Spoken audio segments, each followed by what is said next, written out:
안녕하세요. 여러분들 모두에게 우리 하나님께서 늘 이렇게 함께 하시는 은혜가 있으시기를 바랍니다.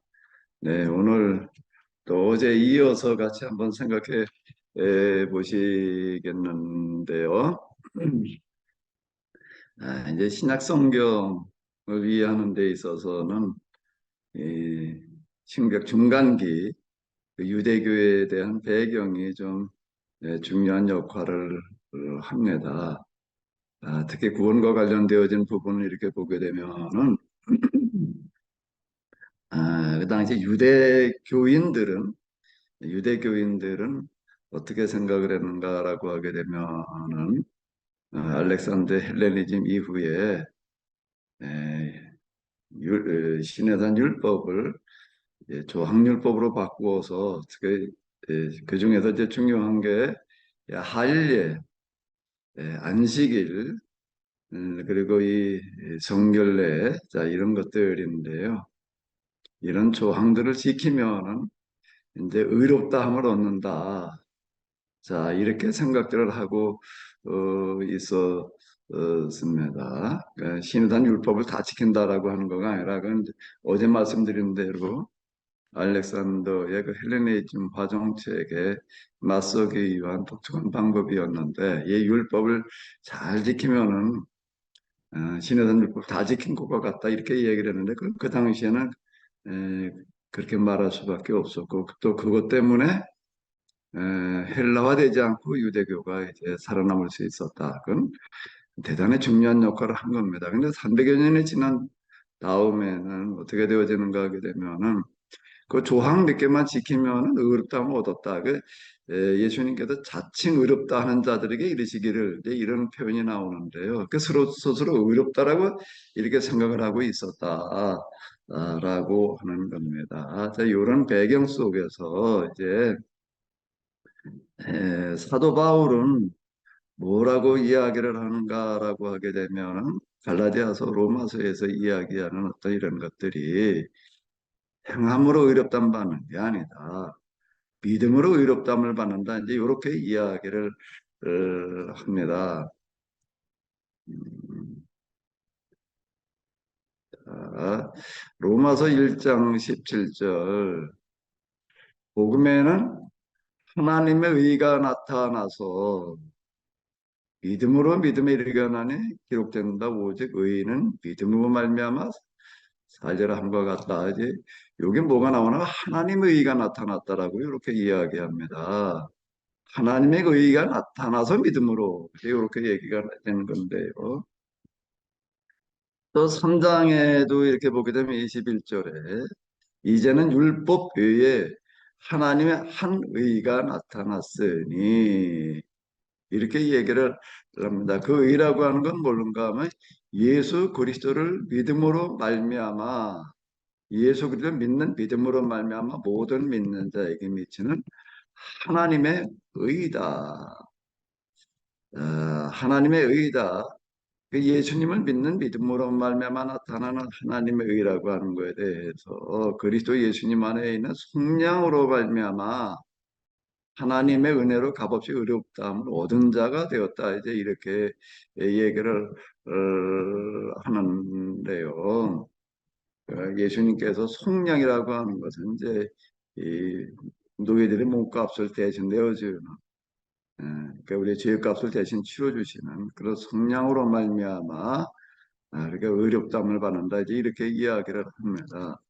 그래서 사도 바울이 여기서 믿음으로 의롭다함을 받는다라고 하는 것은 뭘 말하는가 하면 하나님의 의, 자 요거를 이제 하나님의 의라는 그 말을 좀 이렇게 바꿔서 한번 생각을 해보면 좋을 것 같습니다.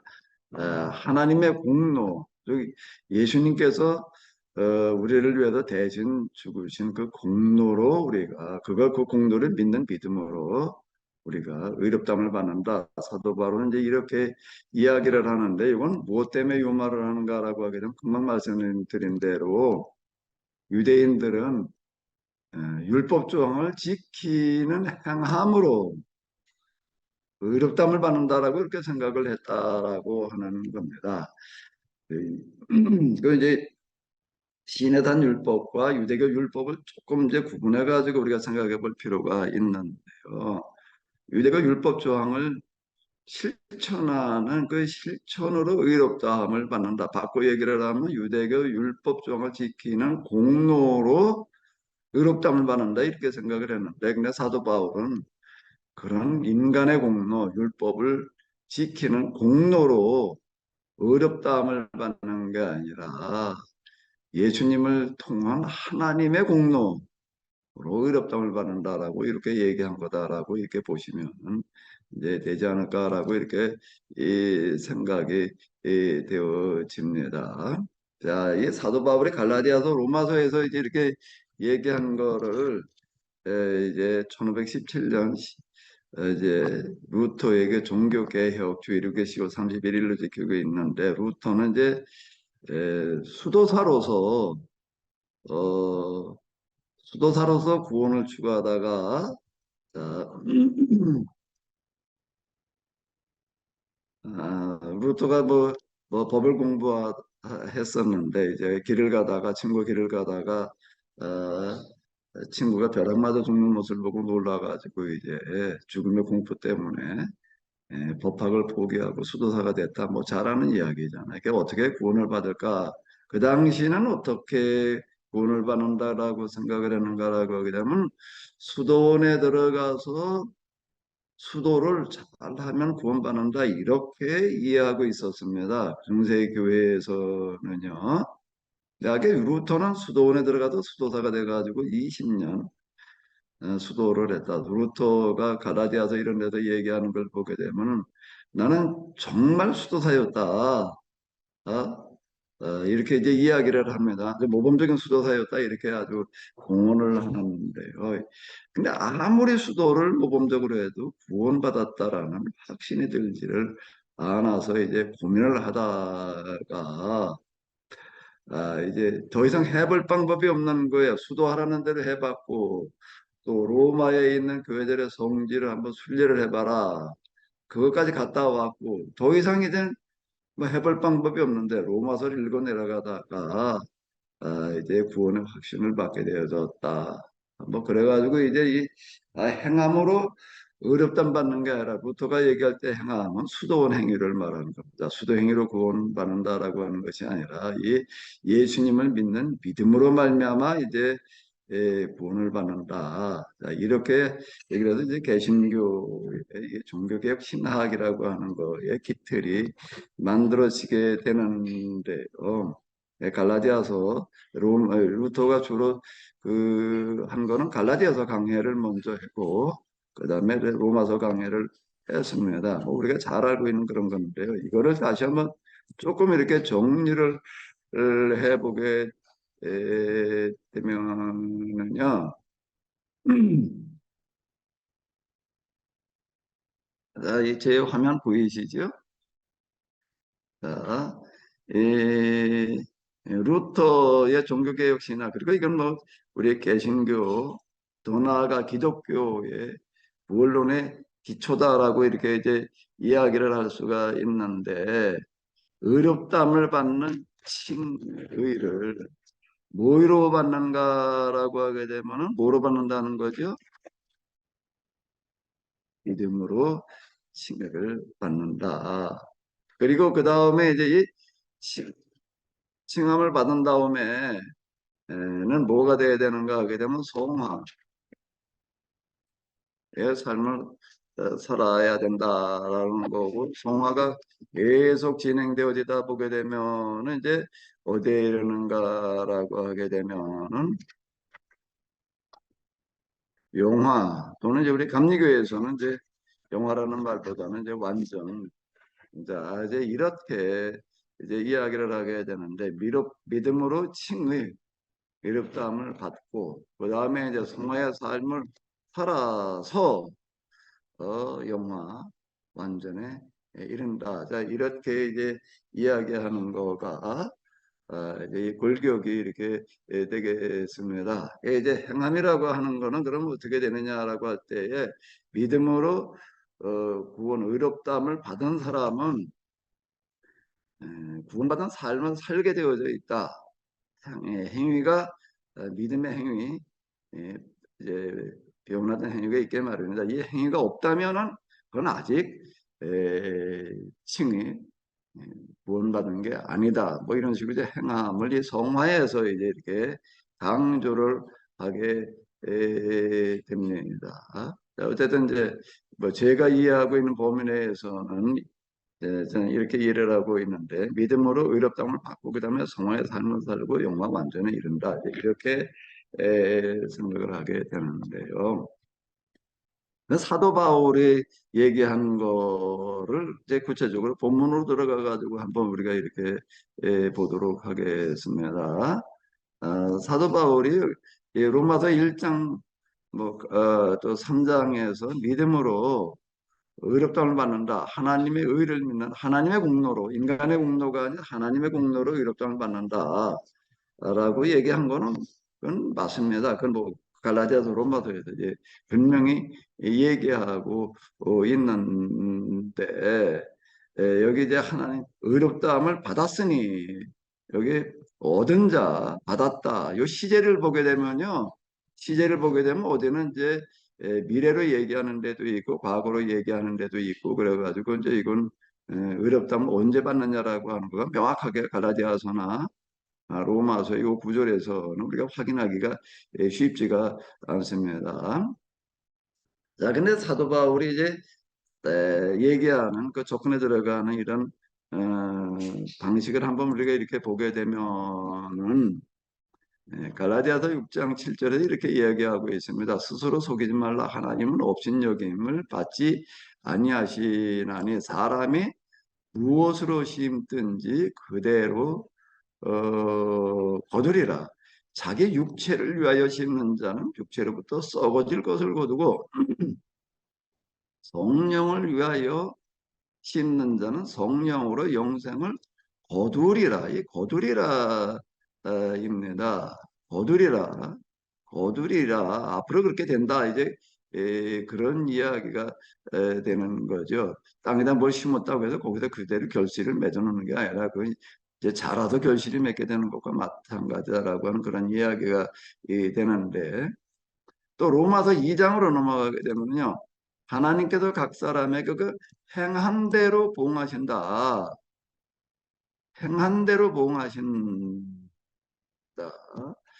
참고 선을 행하여 참고 선을 행하여 영광과 존귀와 좀 가려졌는데 영광과 존귀와 썩지 아니함을 구하는 자에게는 영생으로 하시고요. 그래서 지금 이렇게 사도 아브라함이 이렇게 얘기를 하고 있습니다. 참고 선을 행하는 자에게는 영생으로 하시고 오직 당을 지어 진리를 따르지 않냐고 불의를 따르는 자들에게는 분노와 진노로 하시리라. 여기서 이렇게 얘기하고 있습니다. 참고 선을 행하는 자, 이게 선행을 얘기를 하는 건데 그 사람에게 영생이 있으리라라고 이렇게 이야기를 하고 있습니다.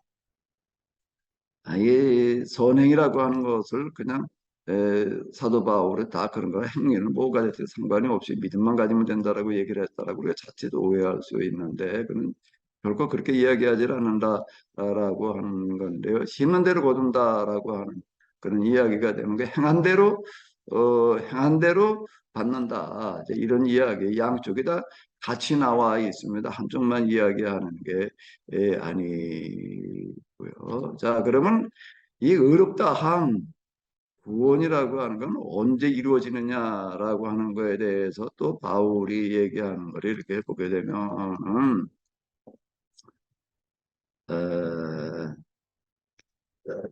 빌립보서 2장 이 케노시스라는 말이 이제 여기서 나온 건데요. 예수님께서 자기를 비우라고 하는 거가 이제 하나님의 시기를 포기하고 인간으로 오시는 그 부분이 이제 케노시스, 에케노선이 되겠는데 그거의 명사가 케노시스입니다. 그래서 케노시스의 영성은 이제 이렇게 제가 얘기를 하고 있는 건 요 구절인데요. 요 이야기 다음에 이렇게 이야기를 하고 있습니다. 그러므로 나의 사랑하는 자들아 너희가 나 있을 때뿐만 아니라 지금 나 없을 때에도 항상 복종하여 두렵고 떨림으로 너의 구원을 이루라. 이 빌립보 교회를 향해서 이렇게 이야기를 하고 있습니다. 구원의 완성을 이루라. 이미 구원을 받았으니 그 다음에 똑바로 살아라 이렇게 이야기를 하는 게 아니다라고 하는 겁니다. 또 3장 11절에부터는요. 어떻게 해서든지 죽은 자 가운데서 부활에 이르려 하노니 내가 이미 얻었다 함도 아니요 온전히 이루었다 함도 아니라 오직 내가 그리스도 예수님께 잡힌 바 된 그것을 잡으려고 달려가노라. 형제들아 나는 아직 잡은 줄로 여기지 아니하고 오직 한 일 즉 뒤에 있는 것은 잊어버리고 앞에 있는 것을 잡으려고 표대를 향하여 그리스도 예수님 안에서 하나님의 위에서 부르신 부름의 상을 위하여 달려 가로나. 그러므로 누구든지 우리 온전히 이룬 자들은 이렇게 생각할지니 이렇게 생각할지니 뭔가 이제 구원이라고 하는 것은 우리가 최선을 다했을 때 주어지는 거다라고 이렇게 생각을 하라는 이야기가 되는 거고 만일 어떤 일이 너희가 달리 생각한다는 게 이미 구원 받았다고 생각하는 이라는 얘기가 되는 겁니다. 하나님이 이것도 너희에게 이제 나타내시리라고 이렇게 이야기를 하고 있는데요. 자, 이제 우리가 이걸 가지고 이렇게 놓고 본다라고 하게 되면은 사도 바울이 얘기하는 거 믿음으로 칭의를 얻는다는 거는 그렇게 말한 거는 맞아요. 그거는 유대교의 배경 속에서 유대교인들은 유대교 율법 조항을 행함으로 의롭다함을 받는다라고 이야기를 하는 인간의 공로주의를 전적으로 배제하기 위해서 하나님의 은혜, 믿음, 용서로 의롭다함을 받는 거지. 인간의 공로로 구원을 받는 게 아니다. 자, 이렇게 얘기를 했는데, 그다 선행까지도 선행하고 구원받는 건 상관이 없다. 이렇게 얘기하는 건 아니다라고 하는 겁니다. 그 금방 심는 대로 거두리란 말이야. 참고 선을 행하는 자에게는 영생으로 하시고, 자, 이렇게 얘기를 하는 얘기가 이제 그 얘기가 되는 건데요. 그럼 이 선행이라는 게 뭐냐라는 거가 이제 그 다음 얘기가 되겠죠. 근데 여기서 하나 우리가 생각을 해볼 것은 사도 바울이 얘기하는 것은 믿으면은 자, 이 믿으면은 믿으면 그 순간에 칭의 구원을 받았다라고 말하는 게 아니다라고 하는 겁니다. 어? 자, 사도 바울에게 너의 구원을 이루라. 두렵고 떨림으로 너의 구원의 완성을 이루라. 나는 아직 얻었다함도 아니고 다 잡았다함도 아니다. 표대를 향해 나는 달려가고 있다. 어, 달리 생각하지 말아라. 이렇게 생각해라라고 얘기를 하는 요걸 기초를 가지고서 우리가 이제 다시 한번 생각을 해본다라고 하게 되면 요걸 요렇게 우리가 좀 생각을 해봐야지 될 것 같아요. 믿음으로 이제 구원받은 자의 삶을 받기 위한 삶을 이제 시작을 하는 겁니다. 이걸 그대로 이제 우리가 그냥 선행, 성화 이제 참고 선을 행하는 자들에게는 영생으로 하시리라라고 이렇게 얘기를 하는데 그냥 성화라고 이제 우리가 성화의 삶이라고 얘기를 해보자. 왜요? 그렇게 되면은 그 다음에 어떻게 된다는 거지요? 그 다음에 이 삶을 계속 사는 사람에게 심는 대로 거두는 것처럼 참고 선언을 행하는 자에게 영생을 주시는 것처럼 그 다음에 뭐가 이루어진다는 얘기예요? 칭의를 여기다 갖다 놓고 생각을 해야지 될 것 같아요. 믿음 칭의를 같이 이제 여기다가 놓고 생각을 하니까 이미 구원은 받았고 이제 에, 선행으로 행함으로 구원받는 게 아니다. 이미 구원은 믿음으로 받았다. 그리고 이제 구원받은 자의 삶을 성화의 삶을 살아야 된다.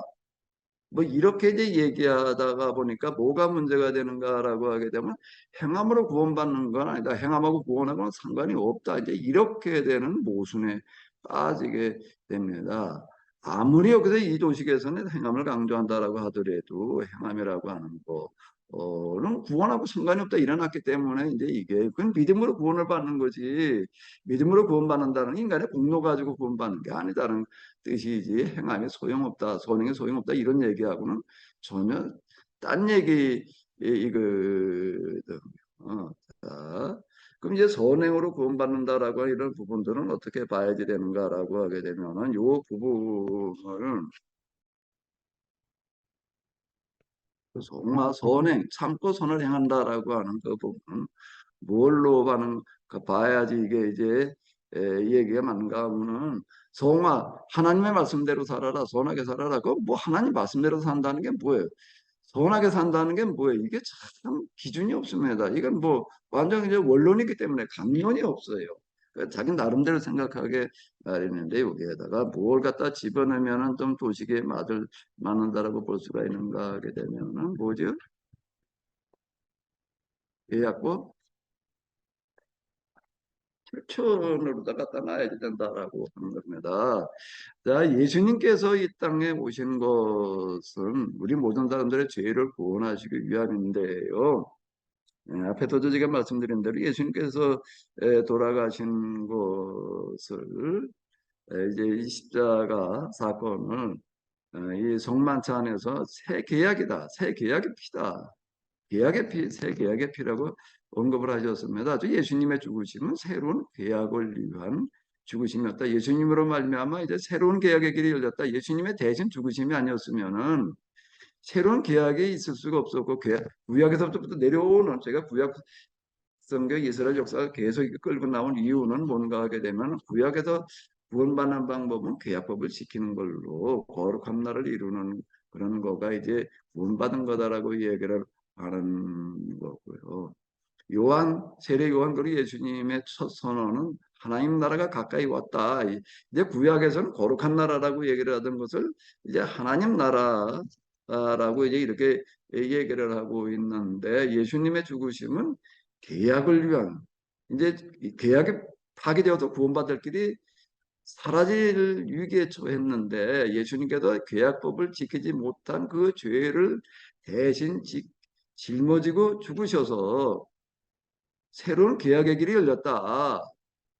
새로운 계약법을 지킬 수 있는 그래서 새로운 계약법을 지켜서 구원받을 길이 열렸다. 예수님을 통해서만 구원받는다.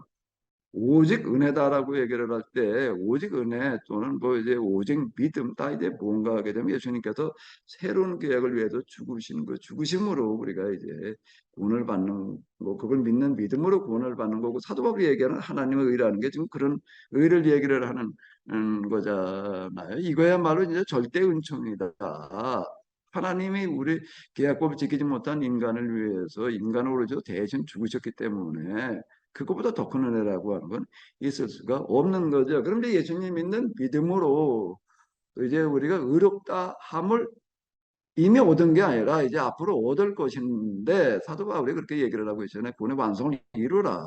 나는 달려가고 있다. 계속 이렇게 얘기를 이미 구원 받았다. 이렇게 말하고 있지 않다라고 하는 겁니다. 거기에 이제 시제가 의롭담을 얻었느니라라는 그런 표현이 나오는데 그거는 이제 그 상황 속에서 얘기하는 그런 이야기죠. 얻으리라, 의롭담을 받으리라 이렇게 얘기하는 구절이 사실 더 많아요. 시제로 이렇게 놓고 본다라고 하게 되면 사도 바울의 갈라디아서 로마서도 얘기한 거 이렇게 보게 되면 근데 그걸 우리가 과거형으로 해서 믿은 사람이 이미 구원을 받았다. 이제 이렇게 얘기를 해놓는 바람에 이제 요게 오해가 생긴 것 같습니다. 그래서 이제 믿음으로 이제 시작을 하는 거예요. 여기서는 이제 출발이죠. 여기는 구원을 향한 출발인 거고 이제 여기에 계약 공동체 새로운 계약 공동체인 교회에 들어와 가지고 계약법을 실천하는 건데 이제 이게 무슨 계약법인가 하면 예수님께서 주신 새 계약법 그 새 계약법은 어디에 있느냐라고 얘기를 한다라고 하면 예수님께서 나는 율법이나 선지자를 폐하러 온 것이 아니라 완성시키러 왔다. 율법의 1.1핵이라도 떨어지지 않냐하리라. 천지는 없어질지언정 율법은 없어지지 아니한다. 이렇게 얘기를 하셔서 과거의 그 옛 계약법을 무시하신 게 아니라 그대로 인정하시면서 단지 예수님께서 이제 선언하시는 새 계약법은 그럼 도대체 뭐냐라고 할 때 살인하지 말라 하는 것을 너희가 들었으니 나는 너희에게 말하노니 살인하지 말라는 게 단순히 사람이나 죽이지 말라는 이야기가 아니다. 간음하지 말라는 이야기가 단순하게 문자 그대로 간음하지 말라는 얘기가 아니다. 그렇게 된다면 일반 세상에 있는 많은 사회법과 다를 바가 없어져 버리고 마는 거예요. 성경의 그런 이 계약법들이 그거 나는 너에게 말하노니 예? 미련한 자라고 말하는 자는 이미 살인한 자다. 마음의 음욕을 품는 자는 이미 간음한 자다. 자, 이제 도둑질하지 말라라는 게, 난 뭐 남 거 훔친 적이 없는데 남의 거를 욕심내면 이미 그건 도둑질한 거다. 이제 이렇게 해석을 해나가는 거예요. 이게 재해석인 건데, 구약에 대한 재해석이, 계약법에 대한 재해석이, 그게 곧 새계약법이다. 이제 이렇게 이제 볼 수가 있습니다. 그래서 교회에 들어와 가지고 이제 새 계약법을 실천하는 그 실천으로 그 다음에 뭘 얻는다는 거죠? 칭의라는 이제 그 용어가 이제 뭔가 이제 구원인데 구원의 완성을 이루라. 이제 완성에 나아가라. 칭의가 그 다음에 어떻게 된다는 얘기가 되는 거죠. 여기에서 이제 완성이 되어진다. 이런 도식으로 이제 봐야 되지 않을까라고 이렇게 생각이 되어집니다. 종교개혁 주간 505주년을 우리가 맞이했는데요. 그동안 우리가 이제 믿음으로 이미 의롭다함을 받았고, 그 다음에 구원받은 자로서의 이제 삶을 살다가 죽은 다음에 이제 하나님 나라에 간다. 뭐 이제 이런 식으로다가 이제 우리가 생각하던 어떤 그런 것들을 우리가 좀 아주 수정을 해서 이제 믿음으로 우리가 이제 시작을 한 거고, 이제 새로운 계약 공동체인 교회 안에서 새로운 계약법을 실천하는 것을 통해서 우리가 구원을 받는다. 이래야지 구약의 구원의 방식과 신약의 구원의 방식이 이제 서로 연관성이 연속성이 있어지는 거고요. 믿음이냐 행함이냐라고 하는 것을 반대적인 개념으로 놓고 볼 일이 아니다라고, 반대로 놓고 보다라고 하게 되면 이제 이게 모순이 되는 겁니다. 구원받는 데는 행하면 소용이 없다. 이래나 버리게 되면은요. 그거는 상식이나 이런 걸로 봐도 앞뒤가 안 맞는 이야기가 되는 거고, 그리고 사도 바울도 그렇게 얘기한 적이 없다는 겁니다. 심은 대로 거둔다라고 얘기를 했고, 참고 선을 행하는 자에게는 영생을 하신다. 하나님께서 각 사람의 행한 대로 보응하신다. 행한 대로 보응하신다는 게 뭐예요? 행한 걸 보고서 그 사람은 지옥의 심판으로 또는 영생으로 이렇게 이제 가게 하신다는 그런 이야기가 이렇게 되는 거지요. 그 지금 종교개혁 500년이 지났는데 이제 루터는 그 당시 선행이 수도원의 수도행위로 구원받는다라고 얘기하는 거를 뜯어고치기 위해서 로마서를 가지고 이제 믿음으로 구원받는다 이제 이렇게 얘기를 했는데 요 부분들은 조금 이제 그 당시 상황의 한계이기 때문에 이 밑에 이 도식들이 좀 빠진 것 같습니다. 요거를 이제 우리가 좀 보완해서 완성시키는 것이 이 종교개혁 주관을 맞이해서 우리가 생각해 봐야 될 어떤 그런 주제가 아닌가라고 이렇게 지금 제가 생각을 봤습니다. 좀 간단하게 그냥 제가 도식만 말씀을 이제 드렸는데요. 뭐 아마 하실 말씀들이 좀 있으시라고 생각합니다. 좀 그냥 뭐 우리 사회자는 괜찮으시면 계속 여기서 좀 질문하시는 게 있으면 얘기하고 그러다가 그 다음에 좀 제가 기도 축도로 끝내도 될까요? 질문을 좀, 예, 하실 분 하세요. 예, 목사님, 어제 이제 말씀을 하시면서 그 사개오와 부자 청년에 대한 말씀을 하셨거든요. 네네. 예, 예. 그러면서 부자 청년에 대한 부족한 것이 있는데, 그것은 너가 너의 재산을 팔아서 가난한 자에게 다 나눠주고 나를 따르라. 근데 그것을 제대로 이제 네네. 못했잖아요. 이게 네네. 구원에 대한 부분이 있을 때, 구원에 대한 부분에 대해서 당연히 구원을 받은 사람, 구원을 얻은 기쁨과 은혜로 그렇게 이웃에게 나눔에 대한 그 부분이 있는데 요거에 대한 좀 설명을 좀 더 부탁드렸으면 했습니다. 예, 예, 예. 자, 예수님께 와서 이제 영생의 질문을 하는 그런 이야기가 이 복음서에, 특히 공관복음서에 이제 여러 번 나오고 있는데, 하나같이 뭐라고 얘기를 하시는가 하게 되면 십계명을 지키라고 얘기를 하시는데, 그게 참 이해하기가 어려웠습니다. 저도 22살 때 회심을 하고 난 다음에 그냥 믿음 구원 이거에 대한 절대 신봉자였었는데, 근데 복음서를 읽어 내려가다 보게 되면은 이게 무슨 믿기만 하면 구원받는다 이렇게 얘기하는 구절이 없단 말이에요. 근데 요한복음 3장 16절에 누구네 저는 믿는 자는 이제 이래가지고서 이제 뭐 복음서도 이렇게 얘기를 한다 그냥 읽고 넘어갔던 어떤 이제 이런 건데요. 그러면서도 계속 이제 남아 있는 거예요. 뭐 십계명을 지켜야지 구원받는다고 그랬을까? 이제 그거 어제 제가 얘기했던 그 누가복음에 그 부분을 조금 이제 다시 한번 이제 이렇게 보게 되면은요. 자, 누가복음 이제 그게 18장이잖아요. 18장에 보게 되면은 이제 부자 청년이 와가지고서 영생의 질문을 하는 어떤 그런 이야기가 나오고 있습니다. 네가 계명을 알지 않냐? 간음하지 마라, 살인하지 마라, 도둑질하지 마라, 거짓증을 하지 마라, 네 부모를 공경해라. 그건 다 지켰습니다.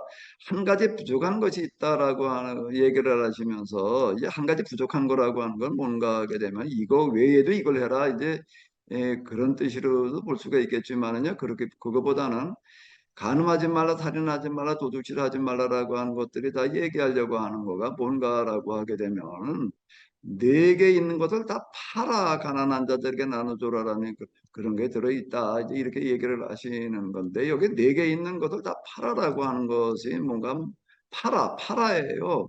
파는 게 뭘 파는 거죠?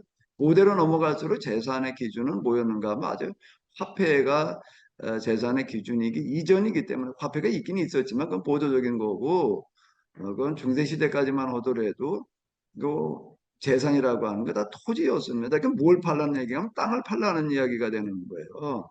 땅을 팔아도 가난한 자들에게 나눠주라는 얘기는 무슨 얘기가 되는가 하게 되면은 이 청년은 뭔가 하게 되면은 지금 토지를 많이 가지고 있었다라고 하는 겁니다. 근데 계약법에 의하게 되면 토지라고 하는 건 자기 가정의 분배된 것 이상은 가지면 안 되는 거예요. 그러니까 지금 이 청년은 희년법을 지키지 않았다는 얘기가 되는 거예요. 희년법을 지키지 않았는데 그러면서 나는 십계명을 지키고 있다 이렇게 얘기를 하는 그런 모순을 지적하시는 얘기거든요. 그러니까 내 토지를 팔아서 가난한 자들에게 나눠주라는 그런 이야기는 희년을 실천해라는 그런 이야기가 되겠습니다. 이 누가복음을 이렇게 보게 되면은 음? 누가복음은 예수님께서 뭘 하러 오셨다라고 얘기를 하고 있는가라고 이제 희년을 실현하려 했다. 이건 내가 앞에서도 이제 말씀을 드렸었잖아요. 주님의 은혜라는 거, 희년이라는 건 뭐 다 아는 이야기고 희년을 실천하러 오셨다라고 이렇게 얘기를 했고 같은 누가문서인 사도행전으로 넘어가게 되면 사도들의 가르침을 받아서 교회에 있는 사람들이 서로 재산을 자기 거라고 그러지 않냐고 사도들에게 발 앞에 갖다 줘서 사도들이 이미 처분하게 했다 말이야. 그걸 가지고 구원받은 자라고 이렇게 얘기를 하고 있습니다. 그랬더니 저의 칭송이 자자했다. 그건 다른 사람도 그걸 보고 야, 참 저 사람들이 진짜 올바른 신앙생활을 하는 사람들이다.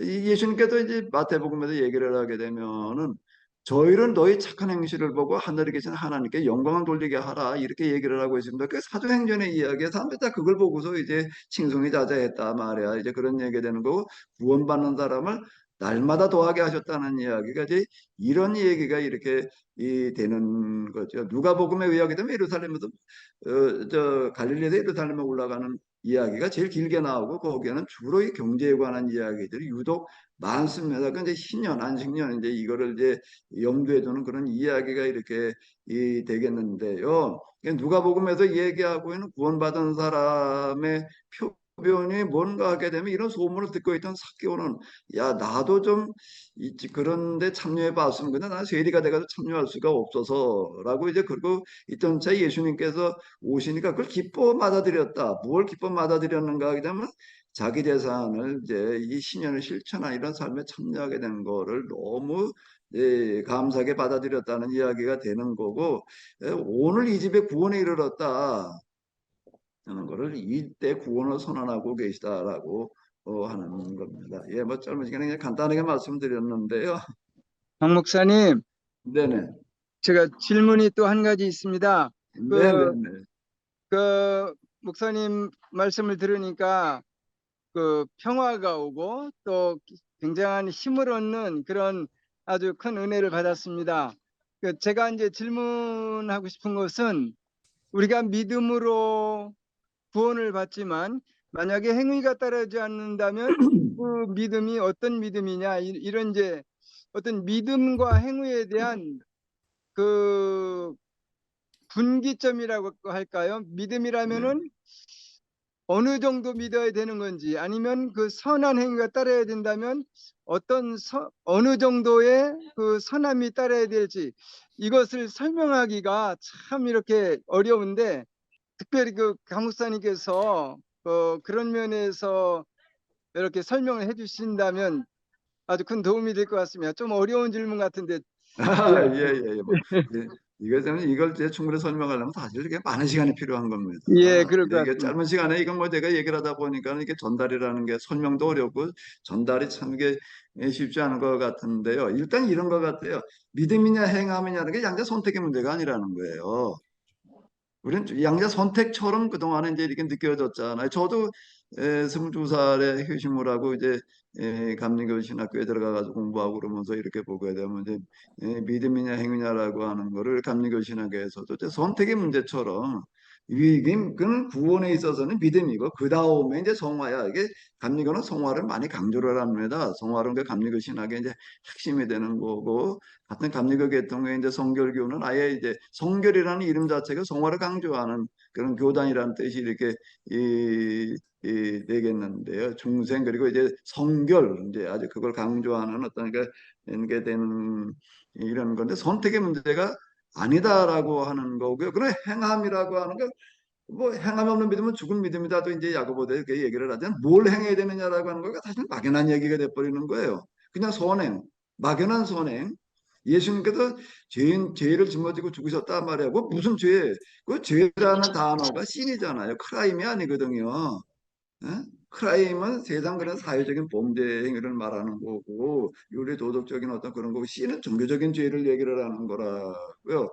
그런 계약법을 지키지 못한 죄를 위해서 도우셨다는 그런 이야기가 이게 돼야지 이게 앞뒤가 맞는 이야기가 이렇게 되는 거고 그리고 이게 뭘 우리가 행해야 되느냐라고 한다라고 하게 되면 인간의 공로가 아닌 하나님의 공로로 예수님께서 우리가 대신 죽으신 그 공로로만 우리가 구원받는다. 그게 이제 믿음으로 구원받는 얘기가 되는 거고 인간이 자기 공로로 행위 구원론이 아니라는 거예요. 공로 구원론이 아니고 이게 이제 믿음으로 하나님의 은혜로 대신 죽으신 대속으로 우리가 이제 구원을 받는데 이건 시작이지 구원이 이미 받았어 이렇게 얘기를 해버리면 이제 모순이 돼버리는 거예요. 이제 뭐 구원이 이미 받았기 때문에 뭔 죄를 져도 상관없고 구원하고는 상관이 없고 그냥 십자가 통해서 용서함 받고 그 다음에 이제 천국 가 이렇게 얘기를 하는 풍조가 교회 안에 지금 사실 만연돼 있잖아요. 그러니까 이런 것들이 이제 이 신학이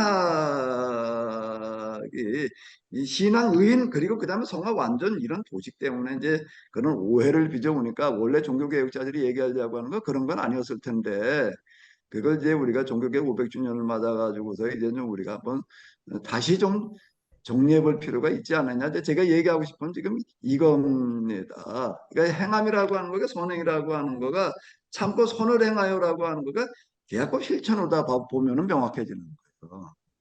덮어놓고 그냥 선행, 그런 아무나 선행하는 자들은 구원받는다. 그 선행으로 봐가지고도 계약법 실천하는 선행보다 더 큰 선행이라고는 없는 거예요. 짧은 시간에 그냥 그렇게만 얘기를 해볼게요. 그 내일 1시간 더 남았죠? 금요일까지 하시면 됩니다. 가만히 있어. 오늘이 목요일이잖아요. 내일이 금요일. 네네네네. 네. 내일은, 맞습니다. 내일은 그냥 이렇게 질문 토론만 좀 하자고요. 그러면 될까요?